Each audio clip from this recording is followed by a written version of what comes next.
right, good morning, good afternoon, everybody. Thanks for joining us today. Today we have the folks from ShinobiControls to give us a presentation. They're gonna show cross-platform data visualization for mobile applications using ShinobiControls and Xamarin. We're joined by Sam Davies from Shinobi and also Colin Eberhardt. So without further ado, I'll just let them introduce the subject. Thanks for that intro, Mike. Yeah, so I'm going to be speaking first. I'm Colin Eberhardt, and I'm CTO at ShinobiControls. And Sam Davies is here in the same room with me, and he's one of our evangelists and experts on a lot of things, including iOS and Android. I'll give you a sneak preview of what we're going to be working with today. We've built a little application here, which is a cross-platform application for showing stock charts. So you can see a list of different stocks. This is the FTSE 100, which is the UK stock market. And you can see charts. You can do a few things to manipulate the data as well. And this is a little application that myself and Sam have written. It's cross-platform, and it's on GitHub. We'll show you the link later on. That's just a bit of a sneak preview of what we're going to be working with. And Sam's going to be doing some live coding with this shortly. So to give you an idea of the overall overview of this talk, the first thing we're going to do is a very brief introduction to ShinobiControls, just to let you know who we are and what we do. Then we're going to look at some of the practicalities of how you share code using Xamarin. And we're going to look at a few design patterns that help you maximize code reuse. At that point, we're going to give you a bit of a walkthrough of the application that we've written. And then Sam's going to take over and start making the application a bit more exciting. He's going to take the app and add a ShinobiChart, show you how you can supply data to the chart, play around with some styling options, and then add a bit more advanced logic into the core shared code base. So a very brief introduction to ShinobiControls. You can have a look at our website, but here's a brief overview of what we do. We are an iOS and Android controls vendor. Probably our best known product is ShinobiCharts, which is a GPU accelerated chart. You can plot thousands of data points, render it at 60 frames a second. It's super interactive. We've got a number of other controls. I'm not going to go into too many details. We've got grid, tab control. And interestingly, we did a webinar with Xamarin, I think about 5 months ago. And since then, we've released quite a few new components. So since then, we've released Shinobi gauges and a carousel. And all of our controls are very Xamarin friendly. So they've got full C# bindings. And not just that, all our documentation as well we've ported over to C# for the Xamarin users as well. So it really is very Xamarin friendly. And if you want to get a better idea of what we do, we've got a showcase on our website. Here's a few of the different examples of what people are doing with them. People are creating running apps, financial apps, data visualization, all sorts of things. And finally, one other fairly big new thing is, in our last webinar, we were looking at iOS charts. And one of the things we announced in that webinar is that we were going to have a beta release of our charts for Android. Since then, we've actually gone live with it, and we've had 3 releases. And the Android chart shares exactly the same rendering logic. So it uses the same GPU-accelerated core for rendering. So that's a fairly big thing for us in the past few months. Also, we've got a few other things in the pipeline. You might want to pop over to Shinobi Labs and see what else is coming in the near future. And just to recap, the webinar that we did last time with Xamarin, myself and Sam put together a dashboard for visualizing GitHub data. And it had things like pie charts, scatter charts, gauges, grids, and that sort of thing. So we demonstrated quite a wide range of different visualizations. In this webinar, we want to concentrate on cross-platform. So we're going to be working on a much simpler demonstration app. So if you're interested in our previous one, have a look on our website. I'm sure you'll find the link somewhere. So what I'm going to do first is talk you through the demonstration app. And as I mentioned, it's available on GitHub, and Sam's going to be doing some live coding on it later on. Now, like all good software engineers, what we wanted to do was initially look at reuse. So for this webinar, for the app that we demonstrated this webinar, we decided we'd reuse some code that I wrote a while back. And it's on the Shinobi blog, and it's one of the first demonstration apps we wrote for our monotouch bindings. So it's a simple app, a simple iOS app with a list of stocks and a chart. So we thought we'd start with this, we'd make it cross-platform, and then we'd do some kind of demonstration with it. So the first thing we did was we looked at how we actually share the code between them, the mechanics of code sharing between Android and iOS.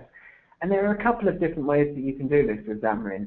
The first one is the kind of the simple manner, which is file linking. So in our case, within an Android project, we could link the existing files from the iOS project, which I'd already written. That's pretty simple, but it's not terribly scalable. You always end up with one project, which is kind of the master project, and one which is the slave project. They don't automatically synchronize. If you add new files or remove files, you're continually having to resynchronize. It's not a terribly elegant solution. A more elegant solution is portable class libraries. Now, this is something that Microsoft released in 2011, and at the time, they released it because they'd introduced Silverlight and Windows Phone, and people were developing with WPF. They had a range of technologies that had a common core but slightly different UI layers. And at that point, I was writing cross-platform apps using file linking within Visual Studio. There was no kind of neat and tidy way to share code. So one of their teams came up with the concept of a portable class library. So this is a class library that you can actually link in Silverlight apps, Windows Phone apps, WPF apps, even Xbox 360. So for Microsoft Technologies, it's a great way to share code across a range of their different platforms. Last year, the portable class libraries became officially supported with Xamarin, which is really good for people doing cross-platform mobile as well. So for the demonstration app we're going to talk about, this is the route we took. I'd really recommend people have a look at this and give it a go themselves. So the way it works in practice is you end up with a number of different projects within your solution. So you have a core, which is your portable class library, and then you have an iOS app and an Android app, both of which are using the core. And within the core, you can select the target frameworks. And as a result of your target framework selection, that dictates the .NET libraries, the .NET frameworks that are available to you. There's a link at the bottom here for the Microsoft page on portable class libraries, but that will show you basically a big matrix that says if you pick Xbox 360, Silverlight, for example, these are the classes that you will have available to you. So that's all pretty cool. Unfortunately, when I first started to have a go at this, I realized that I had a great big problem with the code I'd already written. It was all kind of tangled and messy, and I'll show you what I mean by that. The iOS application I'd written had a simple model, and it had a view, which is a nib file, and a controller, which was a UI view controller. So it's all very tightly coupled to iOS. And actually, to tell you the truth, it was a little bit worse than that. And the model was embedded within the view controller, so there wasn't actually any scope at all for code sharing. So all the code was within classes which are part of the iOS framework, so there's no way to tease them out into a portable class library. So to overcome that, what you need is you need to use some decent design patterns, MVP, MVVM, some MV-star design patterns to allow you to tease out the common code. And here is the goal. The goal is that your model and your controller, or your view model, your application logic, sits within the portable class library, whilst your view, you have an Android view and an iOS view, and the goal is to make the views as thin as possible, pushing all the logic into your portable class library, so that the view controllers and the nibs, the activities and the XML definitions of your UI are as thin as possible. So to do that, in this project that we worked on together, we went for the model view presenter pattern. It's one of the sort of family of MV star patterns. So here what we did was we had the model layer and the presenter layer sitting within the portable class libraries, and the presenter exposes a view interface. This is its contract. This says, this is the view that I'm expecting. And then the view controller and the activity implement that interface. So what I'll quickly do is, as I mentioned, this code is all on GitHub. I think I've mentioned that quite a few times now. So this hopefully will help you navigate your way around it. So the stock chart core is the portable class library. And you can see here we've got a model layer and a presenter layer. And then, for example, we've got a stock price list presenter. And within the stock price list presenter, it has an interface, which is the contract it has with the view. And again, that's the same for all of the other presenters. And then within the Android and the iOS project, you will find that there are views that implement this interface to allow them to communicate with the presenter. That's not quite the whole story, though. That shows you how to communicate between a model presenter and a view. But applications are typically a little bit more complicated than that. There are other concerns, and specifically in this one, we needed to be able to navigate between separate pages. We needed to be able to, for example, manage marshalling activity from one thread to another. So if, for example, the data is coming back on one thread, you have to marshal it back onto the UI thread. And this is something that you handle differently in iOS, Android, and Windows Phone. So there's another class of interface required, and that's the services that the presenter requires. So again, I'll quickly show you this. I'd recommend having a look in GitHub for yourself. But as an example, here's the navigation service. And for example, a presenter might receive a message from the view to say, and someone's clicked on this particular item, and the presenter would basically say, right, I need to navigate to a different presenter. And it would use this service here. And again, you will find within iOS and Android, we've got implementations of these services. And I'm struggling with the trackpad here. And for example, in iOS, we've got a concrete implementation of the navigation service. And in the iOS world, that's a UI navigation controller that actually pushes from one view controller to another. And we have a different implementation in Android. So this is the pattern that we've used. So hopefully when Sam's going through the code demonstration, it will give you a better idea of how it all works. One final thing is, while I was doing this, I started to think about, I started to get interested about how other people were tackling this with Xamarin. So I'm a member of one of the Xamarin groups on LinkedIn, and I created a survey to basically ask people, what patterns do you use? Or do you use patterns much? Because I think without using a decent pattern, you could very easily end up with a Xamarin application where you're not sharing any code at all. Thankfully, pretty much everyone that responded does use a pattern of some sort. We went for MVP. We could have equally well gone for MVVM. And I think the reason why so many people are interested in MVVM is I have a feeling a lot of people who come to Xamarin coming from a Microsoft direction. So they're used to Windows Phone and Silverlight, where MVVM is pretty much a first-class citizen. Whereas I was coming at it more from an iOS and some of the Java experience I've got, where MVVM isn't quite so common. But we could have gone for MVVM instead. A really interesting thing here is just how many people are using MVVM Cross. If you've not heard of it before, MVVM Cross is a library that basically gives you data binding support in iOS and Android. So if you're using the MVVM pattern, it's a big bonus. And this is quite interesting. Sam actually wrote a blog post on how to use our iOS charts with MVVM Cross. From having had a look at this survey, I think we should probably have a look at doing it for Android as well. So we'd be interested in your feedback. If there's a lot of people in the Xamarin world using MVVM Cross and they want MVVM Cross bindings for our charts, give us a shout. We'll certainly consider doing that. And at this point, I'm going to stop waffling about patterns and things and pass it over to Sam, who's going to do some real code for you. Thank you very much, Colin. What am I going to do today? If you give me just 1 second, we can get my little couple of slides out. So what I want to show you first is what the app looks like when we're first starting. Because rather than us sitting here and going through writing loads of code, what we're going to do is start with something fairly simple, and then we're going to add a chart to it, like Colin said originally. So this is what it looks like. This is the Android version that we've got up here, and I'll show you the iOS version in a second as well. And what we've got is a presenter, which is presenting a list of these stock prices. So that these are the FTSE 100. That's just a kind of the equivalent of the Dow Jones, I guess, or the NASDAQ or something.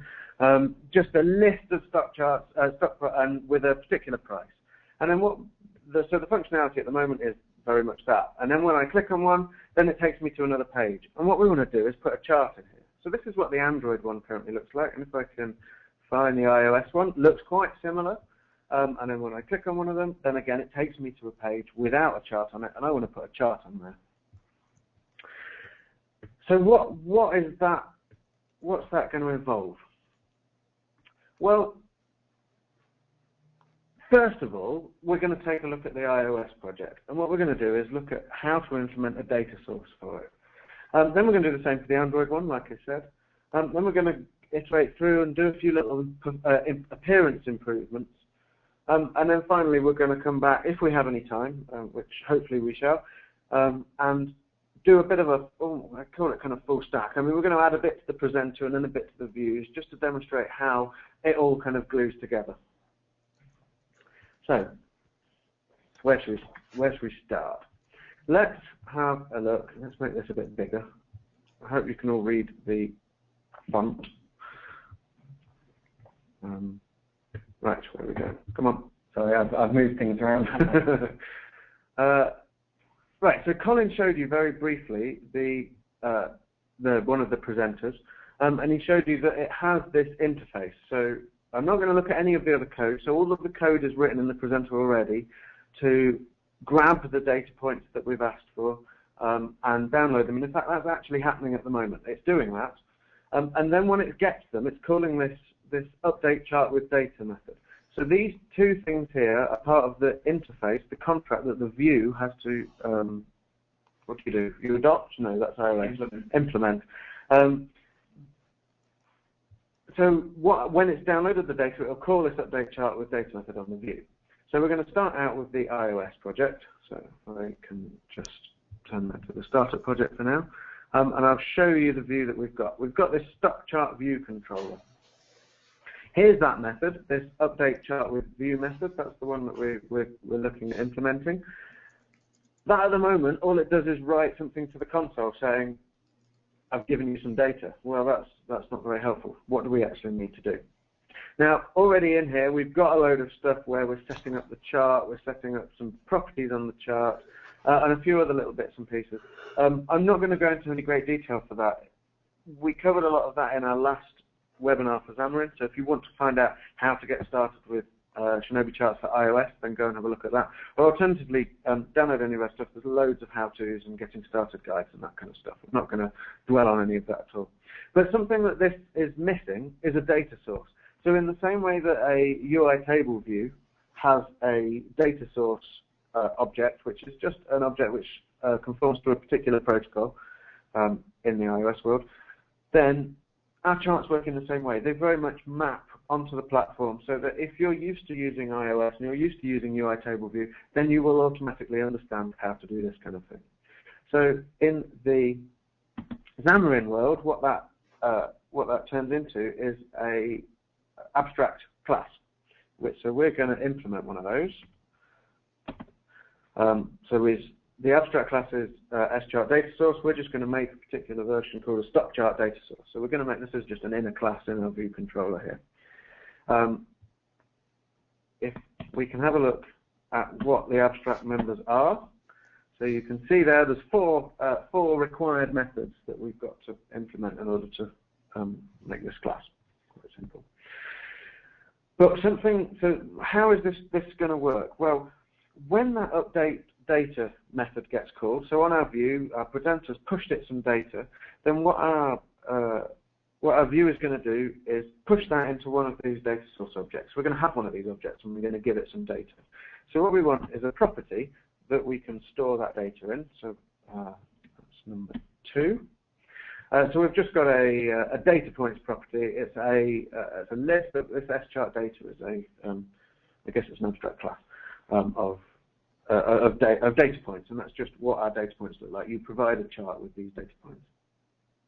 And then we just need to go through and, oh no we don't, we need a constructor as well. Let's make a constructor. I'll go to constructor. The reason we need to make a constructor is because we want this data source to work even if it has no data. We don't want it to start throwing, the chart to get angry that it hasn't been provided any data points. So we just create an empty one of these data point things, which we'll then replace later on. But that's just in the constructor ready to go. I'm also going to add something which we'll look at later on. It's just a tint color property. You'll understand exactly why we need that later on, but we'll come back to that. For now, it's just a property. It's a UI pillar property. Now we can look at these 4 methods that we've got to implement. They're pretty self-explanatory, to be honest. The first one is get number of series. So how many series do we have provided by this data source? Well, we're only going to have one. We've just got this data points series. We're going to return 1 series. Get series. Now this get series, it takes a data series index, which is, so if I've said that I've got 4 series in here, then what the chart will do is ask the data source for a series object for each of those different series. And a series object, we'll see this again in Android. It's an object which has a lot of properties on it which are associated with all kinds of different things to do with the series itself. A lot of them are to do with the appearance, so things like color and what does it look like. But also, this is where you define what kind of series it is. So is it a line series? Is it a scatter series? It could be a pie chart. All that kind of stuff is all done by this. Is all done by what kind of series point it is. This is quite similar to UI table view and the data source concept there, and some of these methods will look fairly familiar. So in the same way that the UI table view cell is the view and the data source provides the data, here the data source is providing the data and the chart series is the view effectively. Now because we just want a line series for this one, then I've just created an schart line series. That's the type of class that we want. We've returned it. We'll see this method again later on because this method does a lot of stuff to do with the appearance of the series, which is quite good. Next one, again, fairly self-explanatory. Get the number of data points. This, again, looks very much like a UI table view. And here we're just going to return the count of the data points list. Very simple. And then a final method that we've got here is get data point. And you might think, oh, I understand that as well. I just need to return a particular object. And yes, you could. However, I'm not going to do that. I'm actually going to make that a no-op. I don't want anything to happen in that. And the reason is there is another method that you can use instead, which I shall now show you. It's this get data point. So whereas get data point will ask for each point in turn, you can also return an array of data points with this get data point, and that just speeds it all up a bit because then you're ending up with fewer method requests, which in Objective-C isn't a massive problem. It will slow it down slightly, but particularly once you start getting you've got to go between the .NET layer, or the Xamarin layer, and the Objective-C native layer. Then once you get that, then little tweaks like this can make a little bit of a difference. So here we're just going to return all of these points at once. Okay, so that actually is all we need to do for the data source. So where were we? So we've done this now. I'm pointing at the screen, that's not very helpful. Create the data source class inheriting from the abstract schart data source. Cool, we've done that. So the next part of what we're going to do is creating an instance of the data source. So this is the class that we want, but actually let's go and make one of these things. And that's going to be inside the view up here where we've got some member variables. Let's make one of these things. So we'll just make it a private, and it's called a stock chart data source. Stock chart data source. There we go. And we'll just call that data source. Yeah, that's cool. And then we'll go ahead and actually make one of these. So we've got somewhere to store it. I've hopefully got a comment here where we're actually going to do it. So let's do that. Very, very simple. We've got a data source. We're just creating one using default constructor. Very simple. We're setting that tint color. So I mentioned before about the tint color. This is using the iOS 7 tint color property, and it's primarily down to laziness on my part for choosing colors, but we'll not admit that. And then finally, we set the data source property on the chart to be this data source object. So that again, it's the same way as on a table. You provide a data source, which is your own implementation of the abstract data source class for UI table view. Yeah, exactly the same. So if you understand iOS UI table view, then you'll understand this. And if you've done any Xamarin iOS, then it'll look very similar to you. And then the final thing we need to do, I commented out this insert subview line so that because a chart doesn't like not having a data source. So we'll uncomment that. And now what I should be able to do is build and run. And we should see something. We won't see a completed chart, but what we should see, just waiting, here we go. What we should see, and we almost certainly will see, is a chart which doesn't have any data, because if you remember, we haven't actually gone ahead and linked it up with any of the data. So the presenter is getting hold of the data, and it's pushing it down into the view, but it's not doing anything. So when I tap on one of these now, there we have it. We've got a chart there, it's appeared, it just says ShinobiCharts trial version. We've got axes and that kind of stuff, but no data on it. So let's go ahead and work out how to put some data in it. If we just skip back to our slides, then that's exactly what we've got here. We've done this instance of the data source. The next thing to do is to implement that interface method. So if you remember back, we created that. There's that interface method on the view interface. We now need to go and implement that. So let's take a look at doing that. So that's handily up at the top here. We've got this update chart with data, exactly right, and at the moment we're not doing anything. So instead, let's pop an implementation in there. So this looks a little bit complicated, but it really isn't. What you are provided in this method is this chart data point object. And this is a generic kind of data point object that we actually created in the PCL core class. The reason we can't use any of the Shinobi existing ones is because they're actually tied to the platform upon which they work. So this is just a generic one. It has an X value property and it has a Y value property.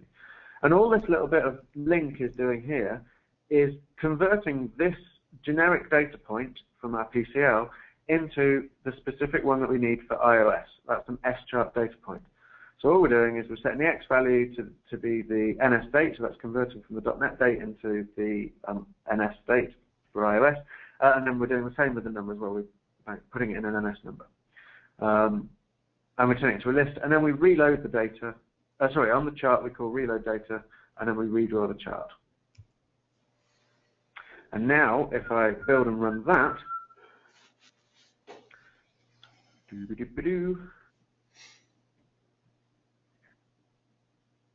and then tap on one of these things, the data arrives, and there's the chart, and it's that simple. We're ready to go. And because it's a Shinobi chart, then I can, if I can operate with thingamajigs, here we are. We've got the zooming, we've got the scrolling. Obviously, on a device, this looks a bit better, and equivalently, not over GoToMeeting. This is super smooth and all that kind of thing. And that has all happened. You've got all of that pretty much for free, given that we've implemented that data source. Really quite nice and simple to do. So, where were we? We wanted to implement the same stuff in both Android and iOS. And so far, I've only shown you iOS. And in actual fact, that's quite similar to what we did last time. So this is the exciting bit, is how do we do that on Android? How do we get a similar looking thing on Android? So let's take a look at how we do that. Now, all we have to do here actually is implement this update chart with data. So because of the way that the two different platforms work, then we don't have this concept of a data source so much. And we'll look at that in a little bit more detail and explain exactly what that means when we get to the code. So let's take a look at that. So now we want to start in the Droid project. So I start that as the startup project. So here we have a stock chart activity, and it looks quite similar to the view controller that we had in iOS. We're again implementing this protocol interface. I'm really sorry. Implementing this interface. Same two methods. One's a property, one's a method. Again, we've got this update chart with data, and at the moment, again, we're just logging out. We want to put something inside there. And then further down, we're building a chart. We're setting some stuff up on it. It's the same kind of stuff that we saw in iOS. And again, it's not complicated. It's just setting some things like colors and that kind of thing to make it look a little bit more pleasant. Now, the way that the data works in iOS very much matches UI table view. It's designed so that it matches the platform, and that's very important. And similarly, with Android, the way that the data is provided to the chart is very similar to the way that you provide it to a list view. You are just using a data adapter. So where we had a data source abstract class in iOS, we now have this concept of a data adapter in Android. and we'll see how we can build one of those. Again, the data is associated with a series. So we have series objects in iOS. They are responsible for appearance and that kind of thing. We have series objects in Android as well. Again, as responsible for appearance and that kind of thing. But they also have this data adapter concept. So what we're going to do is build one of these line series. Sorry, we're going to build a series, and it's going to be a line series, because again, we want to be able to specify that it's a line. It's at this point here that you would be able to choose, actually, I want a scatter series, I want a bubble series, or whatever else. You would choose that at this point. You'd make this series. So we're just making a member variable for a line series. And then inside update chart with data, we're going to make one of these series. So, or if we haven't got one, we're going to make one. So what we're doing here is checking, do we have one of them? No, we don't. Then let's go and make one. Just make a new line series, and then we add that series to the chart. So we tell the chart, you've got to plot this series when you come to do it. Nice and simple. So in actual fact, we can cross off the first of the things on our list. We've created a series. The next thing is creating a data adapter. So we've got this series, but we need to provide it with some data, which is done via a data adapter. So, oh, we don't have two, we just have one. There we go. And that's what this little bit of code does here. So the price series object has a data adapter property. In the same way that you can have default data adapters for a list view, we've provided some simple ones. So we've got this simple data adapter, which if you just want the standard the standard kind of approach, then that's ideal for you. If you want to have some more complex data adapter type things, then you can go and build your own from the, I guess, abstract class that's provided within Xamarin. And then on that data adapter, we're going to call this add all method. So there's various things you can add points at a time, you can remove points, but actually we've got all of our points up front. So we're just going to throw them all in. And then this tiny little bit of length does exactly the same as the one in iOS, only this time we're turning it into the Xamarin Android type objects instead of the Xamarin.iOS type object. So we've got something that converts to a Java date, and then we're just providing the value again to a list. And then, in actual fact, that's that done. We've created a data, we've created a series, we've provided it with the data via a data adapter. And in theory, if we now build and run this, then if I can find my emulator, is it this one? Yes, here we go. Is that running, or is that the old one? I think it's going. And I tap on one of these, then there we go. That's a chart. It looks very similar to the iOS one, and it's really that simple. And the really cool thing about the common code here is that we haven't had to worry about, well, what do I do in an Android world to pull down this data? How do I parse JSON in the Android world? Because, and that's not actually, that's not too much of a problem in Xamarin anyway. But once you've done it for one, you've actually done it for both, and you're just provided with this list of objects, and we can go and plot them. And all we have to do is write a little bit of glue code that turns it into a chart. Cool, really simple, nice. How are we doing? So back to our top-level overview. Then we've now done these first two bits. We've created the iOS chart, and we've created the Android chart. And as part of that, I spent a fair amount of time discussing how we've matched the platforms with the way that the API works. So Android feels very like a list view, and iOS feels like very much like a UI table view. But in the next little chunk, the improve appearance of both projects, what I want to do is show you actually, although they match the platform very well, where there's no kind of rules mandated by the platform almost, they feel very similar. They feel very Shinobi. There's very, once you understand how to do one, you'll be able to get your head around how to do the other. It's really not very complicated at all. Yeah, I think the important point to make here is that our aim is to functionally make the iOS and the Android the same. So that if you're building an iOS app and you're using certain features of the chart, if you come to do the same with Android, you will find the same features there, even if the API is slightly different because it lives within the Android world. Cool, so what we're going to start with first is the appearance of the iOS project. So if you remember, it's kind of a purple line. I'm not too keen on the purple. Let's sort that out. As I mentioned at the time, the thing that holds a lot of the appearance properties with these things is the series. So if we just scroll on, if I open the right file, then that would help. Here we go. So we're back in Stock Chart View Controller. This is the view for the chart in the iOS project. Now the series is created in the data source. It's here, look, in this get series method. We've created a line series. Then what we want to do is pop some properties on there. Now all of these series have a style property, so there we have it. And what I want to do is show fill. It's true. So let's see what that does. Well, I know what it does, but we can, and you can probably guess what it does from the name. We've helpfully named it show fill because it will hopefully fill underneath the line. Here we go. Dun, dun, dun. We hit there. We get some data. There we go. So before it was just a line. Now we've got this kind of. It's now filled in underneath the line, which looks pretty good. It's you might not be able to see. It depends. We'll see it later on. It's not actually one solid color. It's a gradient, but we'll look at what that means later on. Now I don't really like the purple, so let's go and work out how we can change that. So if I set that off building while I talk you through it. So what we've got now is on this style object as well, we've got this area line color, which we're setting to the tint color. Remember before I talked about the tint color and it was all a bit weird?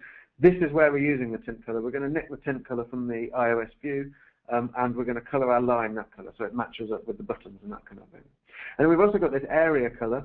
So this should fill in the area beneath there as well. And there we're just using the tint color again, but we're actually going to make it slightly transparent. In fact, very transparent. So let's see what that did if we pull up the simulator.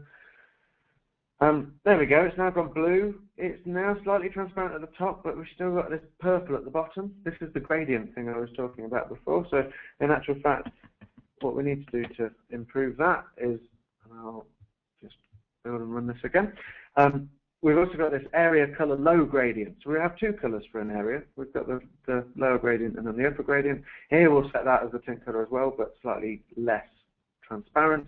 And I'm also thickening the line a little as well. So see what that does. There we go. I'm pretty happy with that, apart from the fact it says trial version in purple, which I can't change because it's a trial version. Then we now have a line that looks looking pretty good, and we've got the fill color in nicely as well. Now, just to give you an example of the power that you get when you get this straight out of the box, as well as being able to fiddle with the appearance, and this is only just scratch the surface of the things that you can do. Then something I want to show you as well very quickly is a crosshair. So if I turn the crosshair on, which is very simple, we've just got the line series and said crosshair enabled. I set that to true, so by default it's probably presumably false. I didn't actually try that. Must be false. And then now when it starts up and I bring up the chart, then I can bring up a crosshair. And I do that with a long press, and then this crosshair appears with some values in its box. So really simple, just to flip that value and I get that appearing really quickly like that. Now that is completely customizable, and in fact we've got loads of instruction in blog posts and that kind of stuff, explaining how you can go and write whatever you like in there. You can get it to fix at the top. You could put maps in there. You can do anything you like. There's loads of stuff, and there's loads of information on the web about that. So that's really cool, really powerful. Okay, so we've taken a look at how to do that with the iOS world. Let's now have a look at doing something similar with the Android world, and then hopefully what you'll start to see is they're very, very similar. We're clearly built by the same people. Let's take a look. So now we need to move over to the stock chart activity, because this is where the chart lives. Now the series is created somewhere different here. We actually create this in the update chart with data, but the series is still responsible for the appearance of the line. So here, what I want to do first is turn on the fill like we did before. So again, the series has a style property, which hopefully I'm not being told about. There we go, fill style. That's a bit better. And here we want to go to series style, and we want to make it fill style of gradient without the equal sign. Gradient. There we go. So we had a gradient fill before. Let's see whether we get a similar kind of thing on here. Should look fairly similar, hopefully. So we're just building and running that. And if I choose the right one, here we go. It's loading up. Let me tap it in. There we go. So now we've still got the purple line. We've now got it filled in nicely. That's excellent. That's pretty good going. Again, I'm not keen on the purple. Let's improve those colours again. And the same thing again. I'm going to start running it while I explain what it is that we're talking about here. So again, on the style, we have an area color, we have an area line color. Now here we're just using resources, so I can very quickly show you in resources, in the same way that you do for all Android stuff. I've just created a color XML file with some color resources in it, so I can pop them in there. And then here I can just set the colors based on that. So very, very simple. Same as you would do for any other Android things. If we pull this up, choose one. I keep choosing the same one. Let's try AZN instead. AZN, American. Here we go.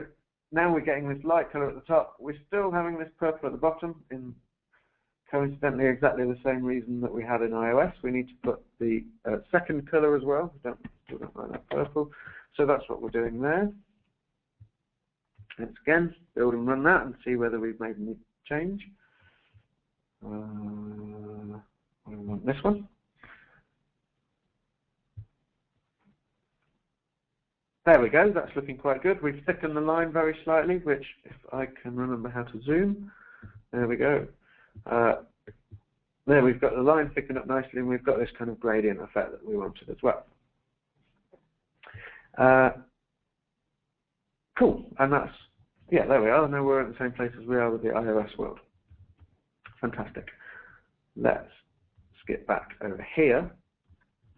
I'm happy with the appearance now. And as I said, there's loads more stuff that you can do on these style objects. It's really quite powerful. Now, I think, how are we doing for time? Yeah, I think I'm fairly happy to, let's give this a go. We want to add this moving average to a presenter and the views. Now, let me explain, if I've got one of these running still? That one's not. How about this one? No. That's helpful. I want to show you what I mean by what I mean by wiring it up. So I'll explain a moving average. For those of you who don't know what moving average is, that's not really very important. All it is some kind of function of the data, and in actual fact, it kind of has some kind of smoothing effect on it. You specify how many data points I want to find the mean of to draw a new line. Oh, no, I didn't start that one. I started this one. Where I want that to fit is on both of my projects, I've got some kind of button and then this kind of dialog box that comes up. And at that point, I ask the user give me a period for your moving average. So say I want a 50-day moving average. Then I would click that, and what I'd expect is there to be a 50-day moving average added to the chart. What actually happens is if I look in the log down here, which, can I zoom that? Oh, no. I could zoom like this. I don't know whether that zooms for you or not. I also can't use. What it does in the log here is we've got a moving average requested. So again, in the same way that I had before, all I've done is logged it out. And actually what I want to do there is draw this moving average. The same is true in iOS. I'm not going to show you it. There is a similar button. You have to trust me. I'll show you it later on when it works. And it does the same thing. It just logs out this moving average. So let's take a look at what actually is involved in doing this. Whereas for the data points themselves, we had some support already in the presenter to provide the data. We actually have nothing for the moving average other than this stuff in the view that will request it. So what we're going to do is look at what do we need to do to the presenter to be able to provide this functionality. Then we'll take a look at adding it to the iOS project so that we can see what happens to the view, and then we'll see what happens to Android, and we'll realize actually we've done some very similar stuff to those two bits before with what we've already done. So as I said, let's start with looking at the presenter. So we're interested in the stock chart presenter, which is what we've got here. Now, what we're adding, or what we want to do is get so what happens, let me start again. What happens is the user taps on that button, they fill in a moving average, and then they say OK.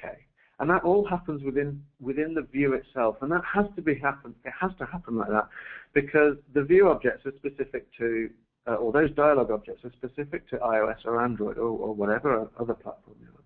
So the views get these requests, but they don't know how to build a moving average. So what they need to do is tell the presenter, I've been asked for this moving average. Can you do something for me? So then the presenter will go off and it will sort this out, and then it will say to the view, right, I've done that. Here's the data that you need to plot. So what does that actually mean in terms of code, rather than me waffling about it? Then what we're doing here is adding two new things to our interface for our view. In the same way as we had the method for update chart with data, which provided the view with the data to plot in the chart, we now got this new method, update chart with moving average, which again provides data. So this is when the presenter is ready to give a moving average to the view, it will call this method. And in order for the view to be able to tell the presenter, oh, I've got somebody's asked for a moving average, we just add an event as well. We've actually got, this is an event, and it's going to pass these moving average requested event args, which is just a really simple little class that I've made, and all it has in it is an integer which is the number of days that I've asked for, because that's what the view knows. So we've added those to the interface in the view view interface in the presenter. Then what we need to do now is inside set view here, so when the view is set, then we need to make sure that we're listening to that. We need to subscribe to that event that we've just made. We're inside the presenter. We need to make sure that when something in the view has requested it, I know about it. And that's what we're doing here. We're just adding this handle moving average requested method, which Xamarin Studio has handily made for me, very simple. And it's put that in there. That will be called, that will be invoked when somebody pushes the go button. And what do we want to actually do inside this method? Now, I don't want to go into much detail about how we're generating a moving average. This here is a little bit of link, which is taking our chart data. We've written this extension method to link, which windows the data, and it does some stuff to work out to work out the moving average. If you want to look at that, go look at the code. It's not really part of what we're talking about here, but it just generates a list again of these generic chart data points which represent the moving average. I think the important thing here is this is your business logic, this is your shared logic, and it's in your portable class library. So there's some complicated, well, not that complicated, but there's a bit of maths going on behind the scenes, and that's going to be shared between iOS and Android. Yeah, I mean, similarly, if you wanted to, you could go and request different data or something here. Yeah. What we're actually doing is completely irrelevant, but it's the key thing is that this is shared, this is the business of the app. It's not nowhere near the view. We've not touched a view controller or an activity to do this, which is really quite handy. Yeah, in a really complicated app, there'd be a lot more inside these presenters or view models if you wanted to use that pattern instead. So once we've got this moving average, which is just a list of these chart data point objects, we then call this new method update chart with moving average that we we've stipulated that the view must have, and provide it with this data. And that actually is all we need to do with the presenter. That's, it's really not that complex at all. So if we take a look back at where we're at, so we can cross that one off. The presenter's ready to go. So what we need to do next is look at the iOS project and work out how do we actually render this. And I'm going to be quite quick here because a lot of it is very similar to what we did with our initial data set. So back to the stock chart view controller. Now, if you remember before, we made this here, this data source, this stock chart data source, and you remember, say, for example, here we've only got one series. We only have one series. So what I'm going to do, and this isn't very, I'm just going to remove that, and I'm going to replace it with an implementation which copes with two series. It's not really important how it does it. It's quite simple. The same pattern is used all over the place. Basically, we now have this moving average data points property as well, which is the same as the data points property. And then all the way down here, then every time we check, has somebody asked for this first data series? If they have, then we provide the series, the data points. If they've asked for the second one, ID index is 1, then we'll pass the moving average. It really is quite that simple. So I won't go into any detail with that. It's not nearly as complex as it looks. Well, hopefully it doesn't look complex. It's the same as we did before. Okay, So actually, if I nip back to my slide, then that's that first part done. We did exactly the same as we did last time, and we'll continue to do the same as we did last time. Update chart with moving average is our next port of call. So that actually is a new method, and if I pop up to the view, up to the interface here, and I say implement the interface, and then let it do it, it will add the two new things that we've added to our interface. We've got this event, and we've got this method. Now the event, I'm just going to put in an empty delegate here, so that we don't have to test for empty events, null events. And then we want to go ahead and implement this update chart with moving average. Now, actually, what I'm doing is almost exactly the same as we did last time. So what I'm going to do is take, now which bit do I need to select? It was this bit, wasn't it? Did it include data or not? Here goes. This bit of link here is exactly the same as I wanted to do before. This is what I did last time. This is what I want to do again. So actually, I can refactor this into a separate method. I'll put it there, and we'll call it convert data. So that's replaced it in there, because all of this is the link that goes through and turns the generic data points into my specific ones. And that means that up in here, I can just use this convert data method here instead of having to write the same link out again. The other stuff we're doing, we're setting this auto calculate access ranges to false. That, as you'll see, just means that we don't rescale the axis zoom every time we add a new moving average, and then we reload the data and redraw the chart. That's actually all we need to do with that. However, there is one little thing that we haven't done yet, and that is, if you remember that when I click that button, then what it did was write to the console, which is what we're doing here. So here we've got an alert view, and I've added this handler in here, and at the moment it's just calling moving average request. Sorry, no, it's writing moving average requested with the window size to the console, which isn't very much help. So what I want to do there is actually fire the event. Is that the right word? Raise the event. Okay, we'll raise this event. And then here, so this is the moving average requested event that we have on ourselves as specified by our interface. And then we're just passing, we've got this new moving average requested event args, and we're just passing in the length of the length of the moving average. Okay, so in theory, if I now run this up, we should be able to see a moving average appear.